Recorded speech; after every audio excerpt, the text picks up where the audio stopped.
बर्फ आसमान से गिर रही थी और पूरे शहर को सफेद चादर की तरह ढक चुकी थी।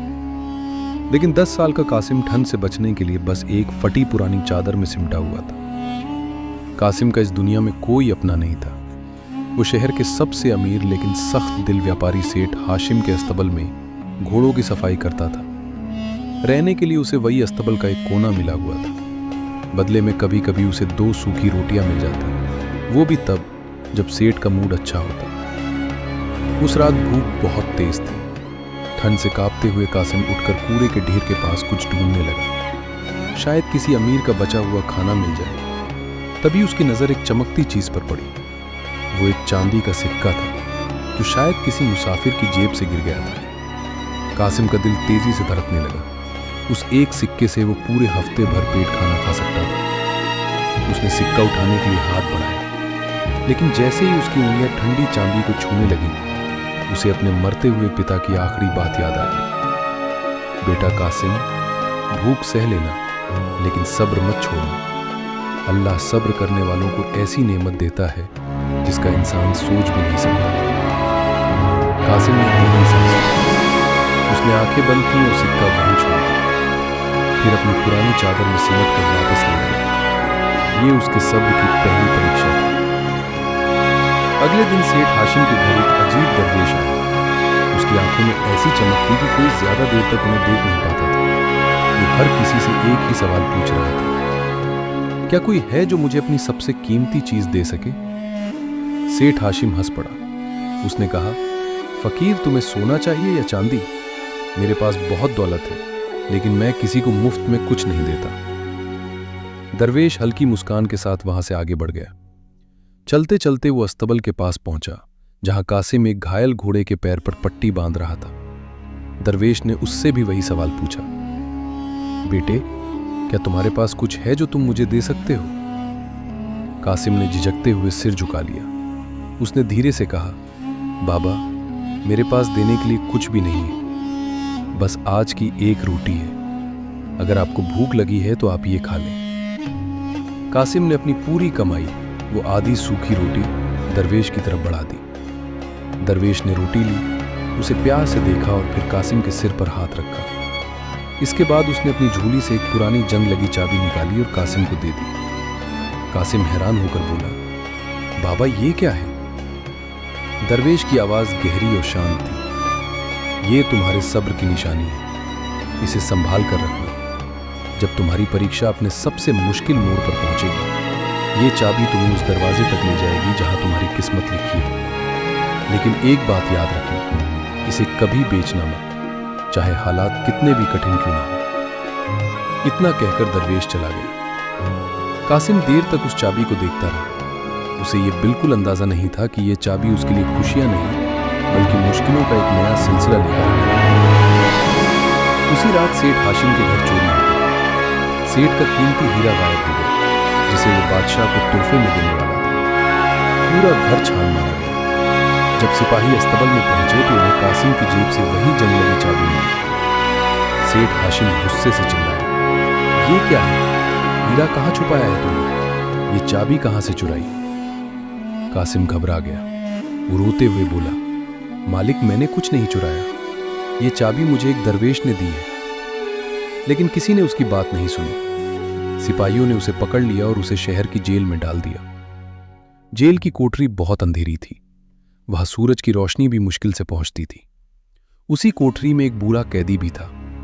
उसकी लंबी दाढ़ी जमीन को छू रही थी और पैरों में भारी जंजीरें थी। जब उसकी नजर कासिम के हाथ की चाबी पर पड़ी तो वो चौंक गया। कांपती आवाज में उसने पूछा, बेटे, ये चाबी तुम्हें कहां से मिली? क्या तुम्हें पता है ये किस चीज की चाबी है? कासिम ने दुख भरी आवाज में कहा, मेरे लिए तो ये बस मुसीबत की चाबी है, इसी की वजह से मैं यहां हूं। बूढ़ा कैदी धीरे से उसके पास आया और फुसफुसाया, नहीं बेटे, ये साधारण चाबी नहीं है। ये उस खोई हुई सल्तनत के गुप्त तहखाने की चाबी है, जिसे 300 साल से कोई नहीं ढूंढ पाया। वो आगे कुछ और बताने ही वाला था कि अचानक जेल का दरवाजा जोर से खुल गया। सिपाही अंदर आए, लेकिन इस बार उनके चेहरे पर गुस्सा नहीं, बल्कि घबराहट थी। एक सिपाही बोला, लड़के बाहर आओ। बादशाह ने तुम्हें तुरंत दरबार में बुलाया है। कासिम हैरान था। एक गरीब और अनाथ लड़के को जब उन्होंने चाबी को उस नक्शे के ऊपर रखा तो दरबार में मौजूद लोग हैरान रह गए। चाबी का डिजाइन बिल्कुल नक्शे के एक छिपे हिस्से से मिल रहा था। सुल्तान ने गहरी सांस ली और कासिम की तरफ देखा। बेटे, ये उस रहस्यमय संदूक की चाबी है जिसे मेरे पूर्वजों ने छिपाया था। वसीयत में लिखा है कि उसे वही व्यक्ति खोल सकता है जिसका दिल लालच से साफ हो और जिसके अंदर सब्र हो। फिर उन्होंने कहा, 300 साल से ये चाबी गायब थी और आज ये एक अनाथ बच्चे के हाथ में है। सेठ हाशिम का चेहरा फीका पड़ गया, लेकिन उसने तुरंत कहा, जहां पना हो सकता है ये लड़का सच ना बोल रहा हो, इसे आजमाना जरूरी है। सुल्तान ने सिर हिलाया। तुम ठीक कहते हो, सिर्फ चाबी मिल जाना काफी नहीं, कासिम को अपनी सच्चाई साबित करनी होगी। फिर उन्होंने हुक्म दिया कि कासिम को वादी खामोशी ले जाया जाए। वो एक पुरानी घाटी थी जहां एक प्राचीन किला था। किले के अंदर वही रहस्यमय संदूक रखा हुआ था। कहा जाता था कि जो भी लालच के साथ उसे खोलने गया वो कभी वापस नहीं आया। कासिम को अकेले उस घाटी की तरफ भेज दिया गया। उसके पास न खाना था न पानी, बस वो जंग लगी चाबी और उसका सब्र। रास्ते में उसे एक कुआं दिखाई दिया। उसका पानी चांदी की तरह चमक रहा था। कासिम बहुत प्यासा था। जैसे ही उसने पानी लेने के लिए हाथ बढ़ाया, एक आवाज सुनाई दी, कासिम रुक जाओ। अगर तुम इस पानी का एक घूंट पी लोगे तो दुनिया की हर भाषा समझ सकोगे, यहां तक कि जानवरों की बातें भी। लेकिन इसके बदले तुम्हें अपनी चाबी इस कुएं में डालनी होगी। कासिम ठहर गया। प्यास बहुत तेज थी, लेकिन उसे अपने पिता की बात याद आई। उसने धीरे से कहा, जिसने मुझे यहां तक पहुंचाया है वही मेरी प्यास भी बुझाएगा। मैं अपनी चाबी नहीं दूंगा। जैसे ही उसने ये कहा वो कुआं गायब हो गया। उसकी जगह एक साफ और मीठे पानी का चश्मा बहने लगा। कासिम ने पानी पिया और आगे बढ़ गया। कुछ दूरी पर उसे एक बूढ़ी औरत दिखाई दी। वो पत्थरों के ढेर के नीचे फंसी हुई थी और मदद के लिए पुकार रही थी। उसने कहा, बेटा, मुझे यहाँ से निकाल दो। मेरे पास बहुत सोना है, मैं सब तुम्हें दे दूंगा। कासिम ने सोने की तरफ ध्यान नहीं दिया। वो चुपचाप पत्थर हटाने लगा। उसके हाथ घायल हो गए, नाखून टूट गए, लेकिन उसने हार नहीं मानी। काफी मेहनत के बाद वो बूढ़ी औरत आजाद हो गई। अचानक वो एक चमकदार रूप में बदल गई और मुस्कुराकर बोली, कासिम, तुम्हारी परीक्षा पूरी हो गई। इस पहाड़ के पीछे वही किला है, लेकिन याद रखना, उस किले का असली पहरेदार कोई इंसान नहीं है, वो तुम्हारे अपने दिल की सच्चाई है। बख्तावर घबरा गया। उसने आखिरी चाल चली। ये सब झूठ है। ये ताज नकली भी हो सकता है। अगर ये सच में शहजादा है तो इसे वो तिल्स्मी अंगूठी पहननी होगी जो सिर्फ खानदान शाही के खून को पहचानती है। अगर ये असली वारिस हुआ तो अंगूठी इसकी उंगली में खुद चमक उठेगी, और अगर नहीं तो इसका हाथ जलकर राख हो जाएगा। पूरा दरबार सन्न रह गया। सुल्तान जलालुद्दीन ने गहरी नजर से कासिम को देखा और कहा, लड़के, क्या तुम इस इम्तिहान के लिए तैयार हो? कासिम के दिल में एक पल को डर पैदा हुआ, लेकिन फिर उसे अपने बाप का खत याद आया, अपनी माँ की आवाज याद आई, और वो दरवेश याद आया जिसने हमेशा उसे सब्र का रास्ता दिखाया था। कासिम ने सिर झुकाकर कहा, अगर सच के लिए मेरी जान भी चली जाए तो मुझे मंजूर है। काजी ने एक मखमली डिब्बा खोला। उसके अंदर वो तिल्स्मी अंगूठी रखी थी जो सदियों से शाही खजाने में सुरक्षित थी। दरबार में सन्नाटा छा गया। कासिम ने कांपते हाथों से अंगूठी उठाई और धीरे धीरे अपनी उंगली में पहन ली। एक पल के लिए कुछ नहीं हुआ। बख्तावर के होठों पर मुस्कान आ गई, लेकिन अगले ही पल अचानक अंगूठी से तेज नूरानी रोशनी निकलने लगी। दरबार की दीवारें उस रोशनी से जगमगा उठी। अंगूठी कासिम की उंगली में बिल्कुल फिट हो गई और उस पर खुद ब खुद शाह आलम की मुहर चमकने लगी। काजी की आवाज पर, ये मिर्जा है, ये लड़का ही सुल्तान शाह आलम का असली बेटा और इस सल्तनत का हकीकी वारिस है।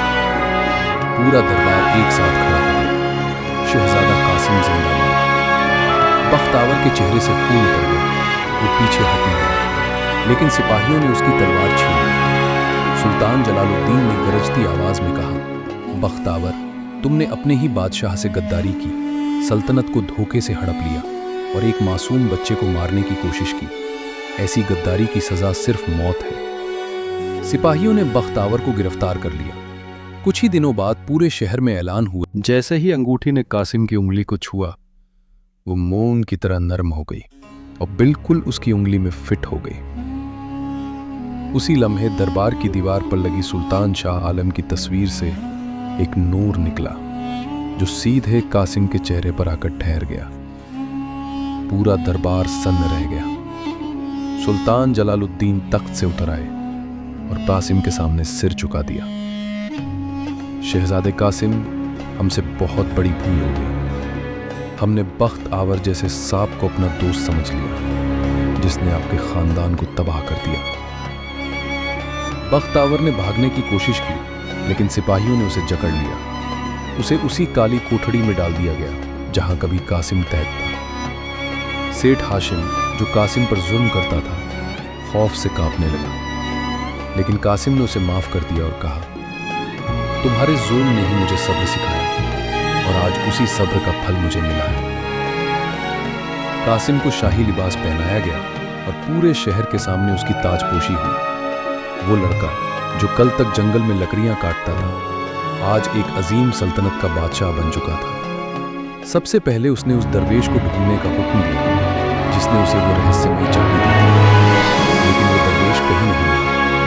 सिर्फ एक रात कासिम को ख्वाब में वो दिखाई दिया और बोला, कासिम, ये तख्त तुम्हारे लिए इनाम नहीं, बल्कि एक जिम्मेदारी है।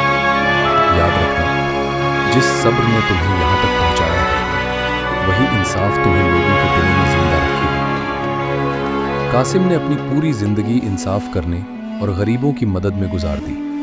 उसने साबित कर दिया कि चाहे हालात कितने ही सख्त क्यों न हो, जो इंसान अल्लाह पर भरोसा रखता है और सब्र का दामन नहीं छोड़ता, अल्लाह उसे खाक से उठाकर आसमान तक पहुंचा देता है।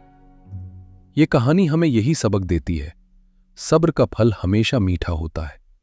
मुश्किल वक्त इंसान को तोड़ने के लिए नहीं आता, बल्कि उसे और कीमती बनाने के लिए आता है। जो शख्स हलाल रोजी पर कनात करता है और मुश्किल घड़ी में अपने ईमान का सौदा नहीं करता, कायनात की तमाम ताकतें उसकी मदद के लिए उतर आती हैं।